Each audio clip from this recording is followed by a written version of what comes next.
Hello guys and welcome, it is ThatSrb2DUDE here today, bringing you yet another Splatoon 2 video. Now today is going to be one of the first episodes of Dr. Dude, where I help my viewers out. They send me in some videos of their games and I basically help them out and try to review their problems. Now the first game is coming from a user known as AquaticNeptune, and this is actually inside the Turf War game within the recent Splatfest. Now, first of all, I'm just going to go ahead and fast forward through all of this because at this point in time, you just started the game and not really much is going on. Your first couple of engagements were fine. I mean, you got the kills and then you were pretty much free to do whatever you want afterwards. You got the one on the sploosh as well. But now when you're coming up to your third kill, you may think, okay, what could I have done better to, avoid this situation? Now you see the charger, and the thing is that you notice that he shot, so the next time he's going to shoot again, he's going to have to wait and charge up for, I guess, a follow-up shot to try and get you. But the good thing you did is that you took advantage of that and tried to go for him straight away, which is honestly completely fine. But the thing that also happens is that you die straight away from the Sploosh-o-matic. Now, if we go back a little bit when you're using the inkjet, the thing is that you saw this sploosh and you knew that he was around in this area. Maybe you thought he escaped into a spawn a little bit further than you thought he was going to. But the thing is that when you're going for your second kill, he was coming back straight away into that area. So while it was a good thing that you still got the kill in the charger, it was also the thing is that you forgot about the sploosh that you were just engaging. Therefore, he had a little bit more awareness on you since he knew that you're in the area and knew he had to clear you out first before actually going out for anybody else. Now, the next thing we're going to talk about in this game is that you die to the Sploosh-o-matic at least 2 times when you're trying to get back into the game. Now, straight up, your problem here is that you're not attempting to clear or contest the area properly. Instead, what you're doing is basically just going in and trying to go for the kill when the enemy has so much ink on the floor and they can just kind of shock and wait for you to come out, which makes it much easier for them. On your second attempt, you almost do it. You start painting the area, which is what you want to do in situations like this. Like, give yourself some ground before you actually go in. But then you stop, drop in straight away, and then get punished by it by the sploosh. This is again because you haven't cleared enough of the area before going in. You didn't exactly have a clear idea where the sploosh would have been. And again, you didn't exactly have enough ground to fight in as well. Now, how exactly would you get back into situations like this? Or what would be the easiest way to get back in as well? And the thing that makes it easier is that you need teammates to help you out as well. As the third time you go in the area, you have a teammate's assistance, which gives you a little bit more ground, and also pressures the enemy just a little bit more, which allows you to get the kill. The fourth time you went back into the fight, fortunate for you, there was nobody hiding in that area where you just dropped into. If there was, somebody would have killed you straight up, and you'll be running back again for the 5th time. But this time you notice somebody wraps around going deeper into your spawn, and you're also able to follow this up by taking out that person and another guy that was also pressuring your spawn. With this, it gave you less pressure to get back into the game, and as you can see, you go straight back on a tear, getting some kills, trying to ink the map a lot more since you don't have a lot of time, and also because it's Turf War, and it basically gives you back control of the map. So hopefully those pointers can actually help you out, AquaticNeptune. Just remember to clear out the area first, get some ink on the ground if you're wanting to go into the area and fight, and also try to notice the presence of your teammates, as they can really help you with this as well. Now, of course, it's not like that with every single game. Like, sometimes you're gonna have people that aren't gonna do it just because, games like this, it just happens. However, these are also things that you can take into account to try and help you out a little bit better. Now, the next game that I'm going to be reviewing is from a user known as Antoni. The game type is Clam Blitz at, I think, S+ level as well. And he's also using the Forged Splattershot Pro, which is probably one of my favorite weapons as well to use on Clam Blitz in general. Now, he starts off the game really, really well, honestly. He goes from the left, nobody's on the left, so he has full coverage of it.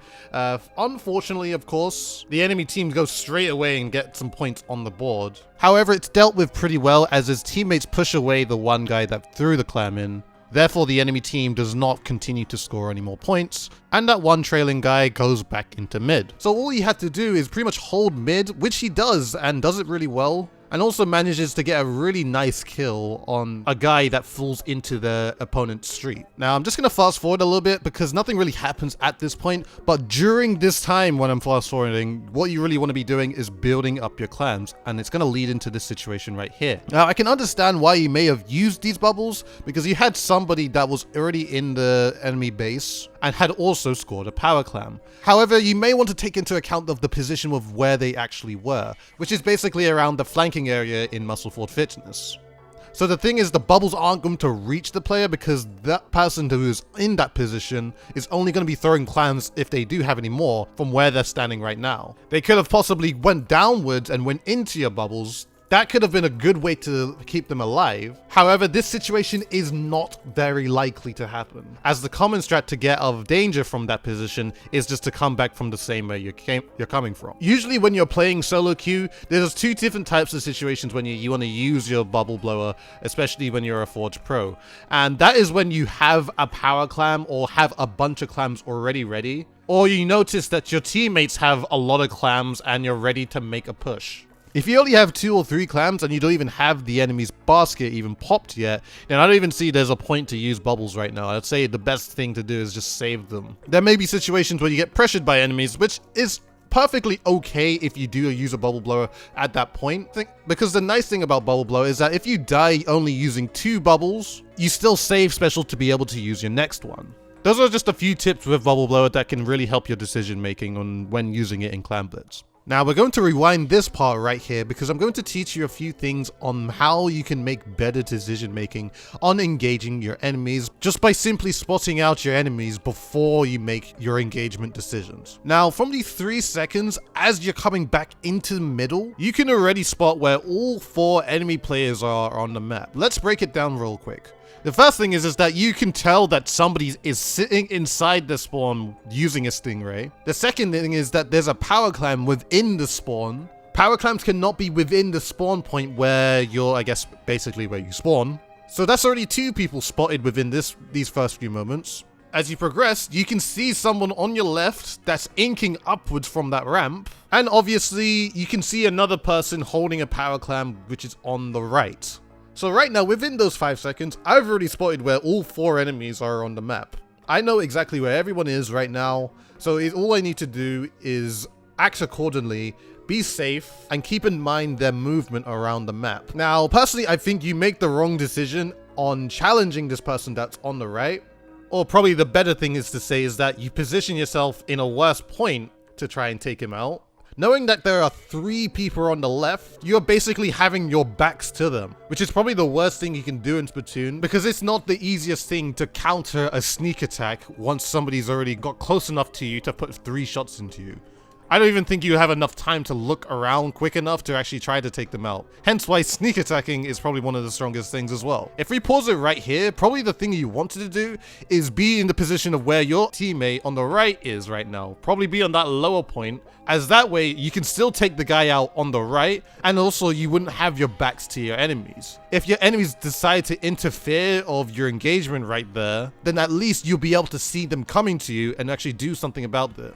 You probably also would have been able to get that kill on that guy on the right as well, as he also wouldn't have any way to actually run out of that situation. Now, coming back into the game, you notice that the enemy team had thrown another power clam into your basket, and you do the right things basically. Just clear out everybody, you got a kill. You also spotted that there was an enemy power clam on the bottom right there, so you decide to defend it. Perfectly fine. These are the types of things you really should do just to make sure that no more enemies try to get any more potential points in, and it's just to reassure the safety of the game. Onwards, you decide to pick up some clams, which is also fine, and then you wrap around to the lower right area. You notice someone on snipe. Unfortunately, you don't get the kill on him, which is fine as well. But this point is something I want to stop at when you're progressing to actually make a push. And that is when you overextended without actually spotting people before you went in. This is pretty much what got you killed here, because as you saw, as soon as you pushed up, a wall was already coming down, which means is that the heavy Splatling Deco had already spotted you and was preparing to set up to defend your push.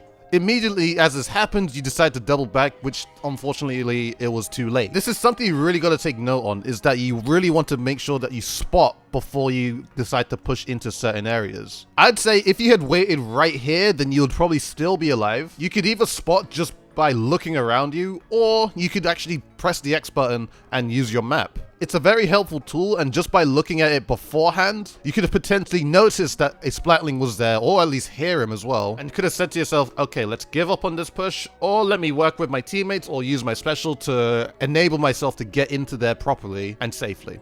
Now, coming back into the game, somehow one of your teammates score a power clam, you pick up 4 clams, and then you continue to go towards the basket. I understand why you did, but the thing is that you had no time to, and literally when you were in mid, the barrier was back up, but you still continued to go. Honestly, this is pretty much what got you killed here, as you overextended into their side of their base. You could have potentially survived if you stopped and looked when you were coming back, but the thing is you didn't, which is why the 10 attack right here was able to kill you. Going into your next life, you start off pretty well, as you notice that you have the opportunity to pick up a couple clams, and on your right side, you are pretty much free to move around as much as you want, as you have a lot of map control. But the thing that goes wrong after you start sharking is that you start to lose mid control. While I'm looking at this, I feel that you're tunnel visioning a lot on the enemy power clams. And the thing is that I don't feel like you really need to unless they are in mid or on your side of the base. If they're on their side of the map, then there's pretty much no way they can score. I feel like the better focus is that you want to focus people that are around mid or in your base, because the potential thing that can happen is that